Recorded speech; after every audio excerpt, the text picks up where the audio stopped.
The Wheel of Time and Daniel Greene. Is there a better combination? If there is, then I don't know about it. Hello everybody and welcome back to the channel. One of my favorite booktubers, Daniel Greene, he is obsessed with The Wheel of Time and it has convinced me to start reading The Wheel of Time myself. And I am honestly so glad that I picked this series up. I'm about halfway through the second book, and honestly, I am loving it. Now, if you follow Daniel Greene, then you would know that in preparation for the Amazon original, I think it is, Wheel of Time TV shows that are coming up, he is doing a read-along, full spoiler conversation about the books. And in that read-along, he said this. I wish I fully remembered what my first impression of Moiraine was like going through this book, because I don't. All I know now is upon my rereads how she strikes me, knowing what I know now as this rule breaker, this person who's willing to go to the extreme, do what must be done. So if this is your first read-through of Eye of the World, let me know what you think of Moiraine in the comments down below, because I don't get that perspective anymore, and I really wish I did. So it was that quote that made me think that I would love to do a response to this video because I've not read this series, so I am coming at it completely out of the blue. I don't know what's going to be happening, I don't know character arcs, I don't know where this story's going, and I thought it would be really fun to just kind of give my blind reactions to the certain points that he's making, because obviously he's coming from the perspective of somebody that's read this series plenty of times, and I'm coming from the perspective of someone that has never read it. And I thought that that could make for some interesting discussions. I will link his video down below in the description, but if you do go and watch it and you have not read this series yet, be warned that his video is spoiler-free for the larger series, but it is a full spoiler talk about book 1. But I will warn you that in the last minute to minute and a half of his video, he does drop a massive spoiler for the series. So if, like me, you've only read book 1, go and watch the video. It is pretty cool. He has some really interesting points, but don't watch the last minute and a half of that video because he drops a pretty hefty spoiler on you. So just, you are warned. That will not be in this video. This video will just have spoilers for book 1 because obviously that's all I know about. So let's get straight into the talking points. Here we have the most typical heroes setting off journey I think Fantasy of the Time could really even provide. Robert Jordan heavily steeped this first book in the well-known, tried and true approach to telling a fantasy story of that era. So yeah, that is one of the big things that people do talk a lot about in this book, whether they love it or they hate it. People will often say that it is just as tropey as tropey could be, and it is incredibly derivative of The Lord of the Rings. And you can really, really feel that. You can really feel that that town that they build at the beginning, it really is meant to represent the Shire. It's meant to represent a really nice home to come back to. But I honestly really enjoyed that. I didn't think that it was overdone. I didn't find the classical fantasy beginning annoying or boring. It was quite slow, but you could really feel that he was trying to build up the town as this wonderful place that these people are going to want to come back to. But also, I feel as if he was really trying to build up the innocence of the town and the innocence of the, these collection of young kids that are being forced out into the world and forced to do all of these crazy things. So I guess my first point I wanted to touch on was, yeah, I agree. It was a really, really typical fantasy beginning that was quite derivative of The Lord of the Rings, but honestly, I enjoyed it. Not every story needs to start with tragedy. Some can start with happiness. And let's go ahead and walk through it. So this story kicks off in a prologue that shows us the previous Dragon Reborn, Lews Telamon, living his last moments, where he is confronted by one of the former Forsaken and shown what his madness has resulted in. He has killed his own family, and that's a pretty dark end to him. He then commits suicide with the magical ability of Saiyadin and creates Dragon Mountain, massive mountain within the middle of this world that now is just a scar on the land. On the first read of this series, this scene is hella confusing. I've had so many people tell me that throughout the years, and I even still remember to this day when I was like 11 or 12 and first read it, and I was confused too. I almost put it down. Yeah, I 100% agree with that. The prologue is just It's one of those things that's filled with words that make no sense. There's names, there's locations, there's magic systems. There's all kinds of things that just don't make sense in that prologue. But I feel as if it really sets up well for the rest of the book, because this is one of those stories that is what I would say is a required reread to really understand and get the full grasp of the story. And that happens a lot throughout this story. There's a lot of just like random words, random names, random places that will just appear, and you just have to keep reading and just go, yep, okay, I'm sure that'll get explained, hopefully by the end of this book, otherwise at least in the next 2 books. So I agree, the prologue is just random and confusing, but I feel as if it sets, a perfect tone for the story. This scene, upon first entry, admittedly, it's rough. You're like, what just happened? That's why I think if they're starting the show with this scene, they're gonna have to be really careful and present it well, because it could be super confusing and you don't necessarily want your initiating, oh, here, welcome to our world for your mainstream audience who's probably never even heard of Wheel of Time before they start it, just going, See, I disagree with that point, and this is one of the big things that I wanted to talk about, is that he thinks that the prologue would be really confusing to new audiences if they did it the same way in the TV show. But I honestly disagree with that. I think the ability to see exactly what's going on, so the world doesn't have to be built up to you. You can already see the world. You can see the, town in ruins, or I think he was in a castle or something in ruins with the dead people around, and he's obviously distraught, and there's the other guy, and they talk to each other. I feel as if you can really convey a lot more through that visual medium than the book would have been able to do. For example, there's a guy crying, a bunch of dead people around him. You could probably guess it's his family, right? And you can get that from just one picture, whereas that is a whole scene that needs to be built up in a story.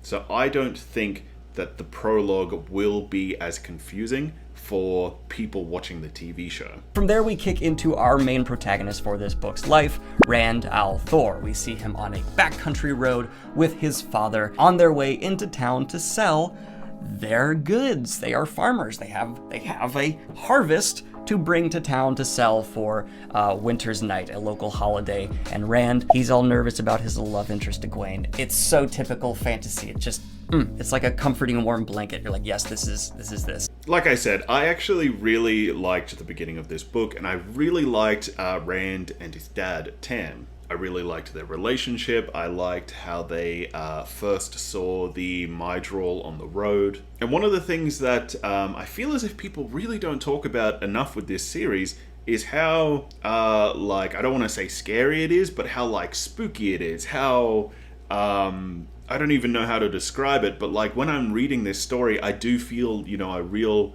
sense of dread when I'm reading some things to do with, the Mydrall or, the Dark Friends or the danger that these characters are in. And I feel as if that kind of horror, spooky element is really not mentioned enough about this series. So I want to mention it right now. I really enjoy that spooky element, and it is just some of the best spooky, horror, tense writing that I've experienced since I stopped reading Stephen King. But it's important to note, Robert Jordan knew what he was doing. He even says in a post-interview, I believe that's in these CDs, that he wanted to essentially retell a Lord of the Rings type story, but have a more realistic approach to writing the country characters that initiate it all. He doesn't believe that a country bumpkin would want to go on this grand epic journey, and instead they would have to be forced to. They'd be much more reluctant. They would be stubborn. So I've said this in my review that I did of the first one, and I've also said it in the partial review I've done of the second one. I actually really like how these characters were convinced to go on their journey. I really like that they were people, they were set in their ways, they wanted to stay in their little town, they had their whole life planned out. Rand was promised to Egwene, although in my mind, whenever I read that name, I say Egwene. And it really did have that small town, even today, people in small towns really do have that kind of their whole life already planned out until, some other factor comes in and just makes them go on a crazy journey. So like I said, I really like how they were pushed to go on this journey. They really handled that reluctant hero trope really well. But at the same time, they did build up, their hometown. They built up the Shire. So they really had something to hold in their hearts, and they really had a heaven to come back to. Rand al'Thor, our protagonist walking with his father Tam, notices a stranger on the road who is cloaked in black and scary as hell. And Robert Jordan flexes his already admittedly really strong writing abilities here. I think he improved as the series progresses, but right away, he writes a creepy, eerie feeling sequence that lets you know there are threats in this world that are going to be supernatural. If that magical display you just saw wasn't enough, don't worry, here's some more hints at some magical things. So yeah, like I said, I am really impressed by the creepy factor.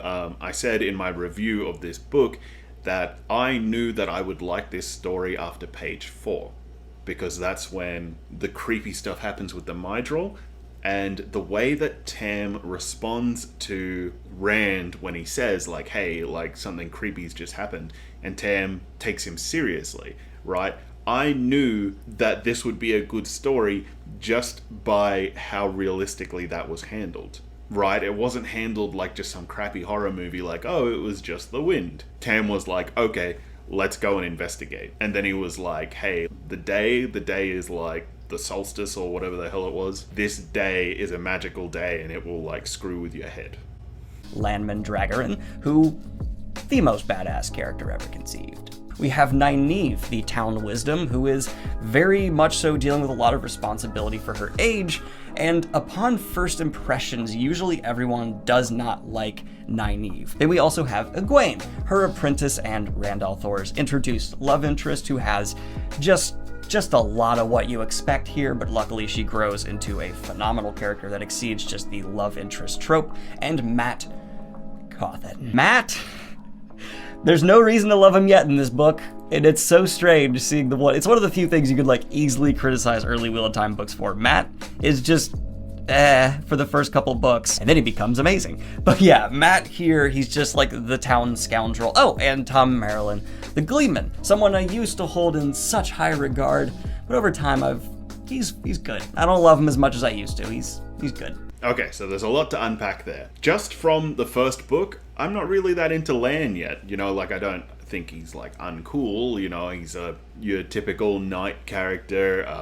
He's some kind of real badass warrior guy, so I can see how people would be drawn to that, but he hasn't really done anything yet to really make me think, wow, what a cool character. As for Nynaeve, I hated her from the start. I was like, she is just like the wet blanket of the group. She reminds me of, and this is going to be controversial to say, she reminds me of young Justin Bieber. She was given like a whole lot of power from an early age, and it just went all to her head, and she thinks that she's better than everyone and that she just gets to like control everyone because that's who she's always been. She's always been this special, specific person that the town needed. But now that she's out in the real world, she's desperately trying to hold on to that control over people.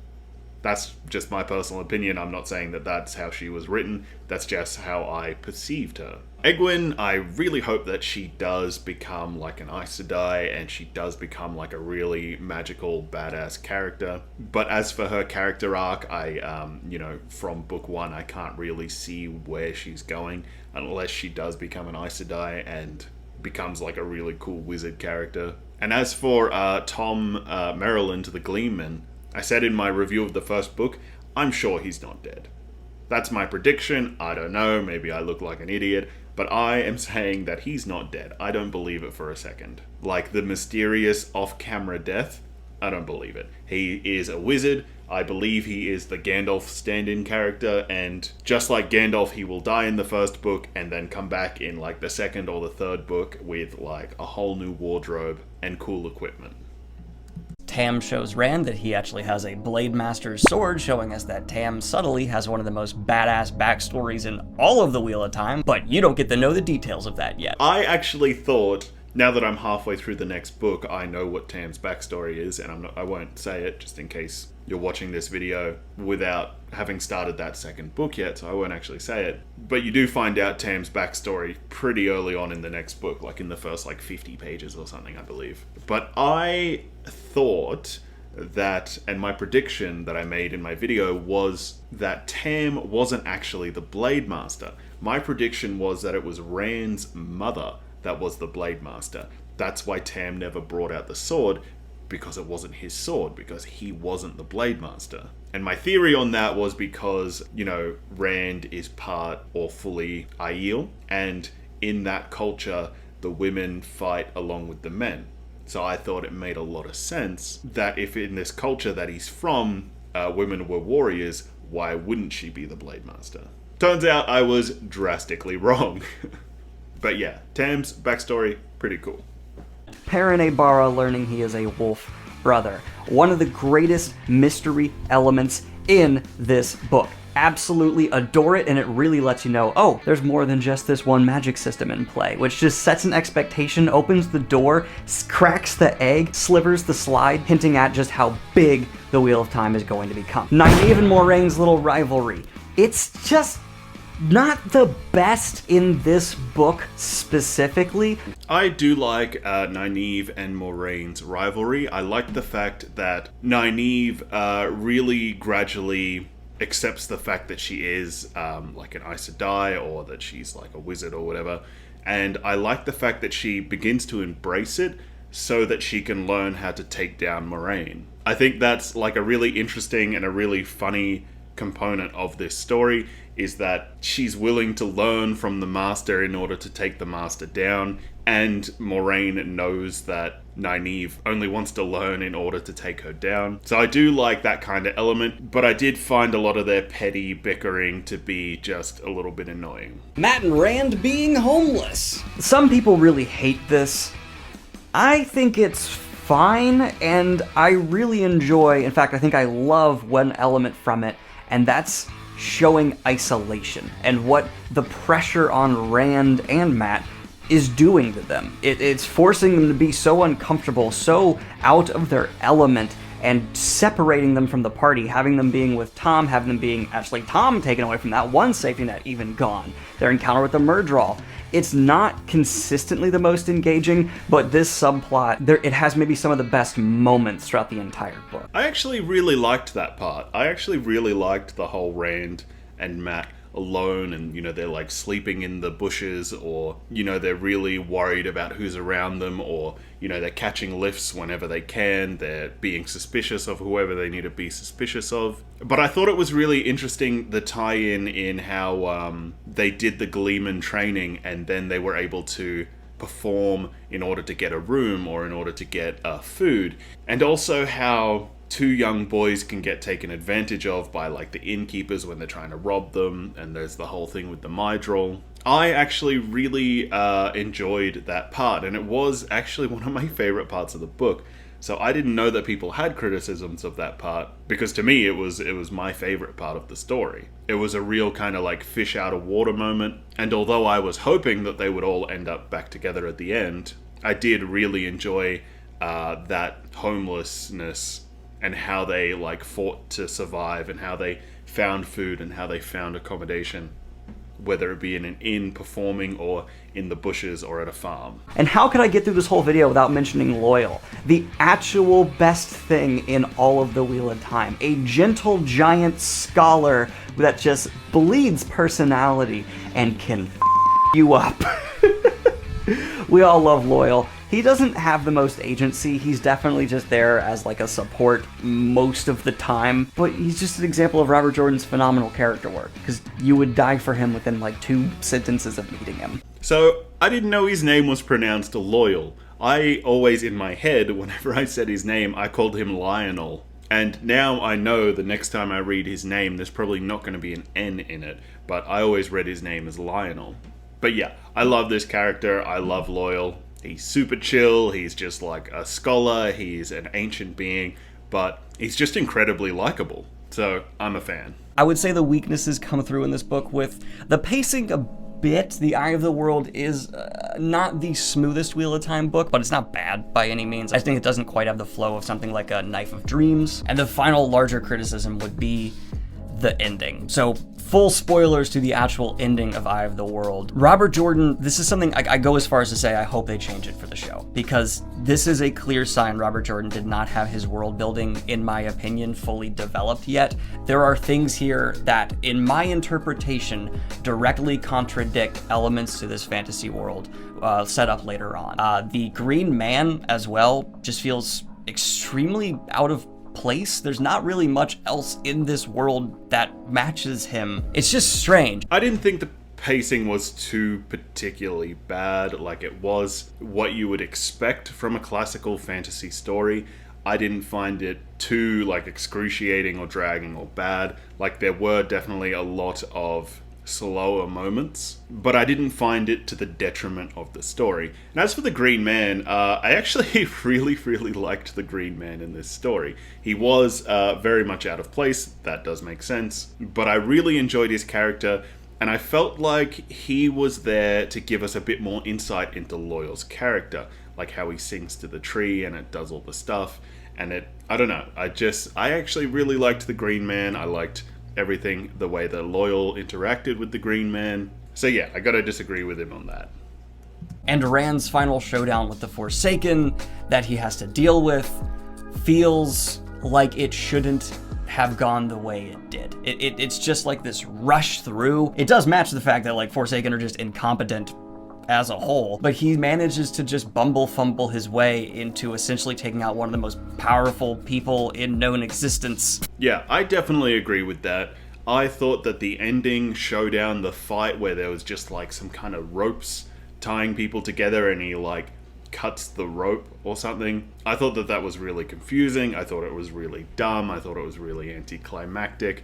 I did not like that final showdown between Rand and the Forsaken. I felt like there was a lot of symbolism there that I didn't understand, and that would probably make sense in, like, when I read the further books. But for me, reading it then, I was just like, so that's it? Like, these are the people he's been running away from? These people that he just kind of, like, accidentally killed?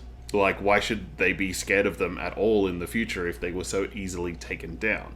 So I didn't like the ending. Oh, I did like the ending of the story, but I didn't like that final showdown. I wish I fully remembered what my first impression of Moiraine was like going through this book, because I don't. All I know now is upon my rereads how she strikes me, knowing what I know now as this rule breaker, this person who's willing to go to the extreme, do what must be done. So if this is your first read through of Eye of the World, let me know what you think of Moiraine in the comments down below, because I don't get that perspective anymore, and I really wish I did. Okay, and that's the sentence that started this whole video idea off. Now, my thoughts on Moiraine is that I don't think she's necessarily evil, but I feel as if she's very, like, manipulative and conniving. I feel like all of these people that she knows are just, like, pieces on her chessboard. I don't think that she's necessarily a force of bad, but I would say that she is, like, chaotic good.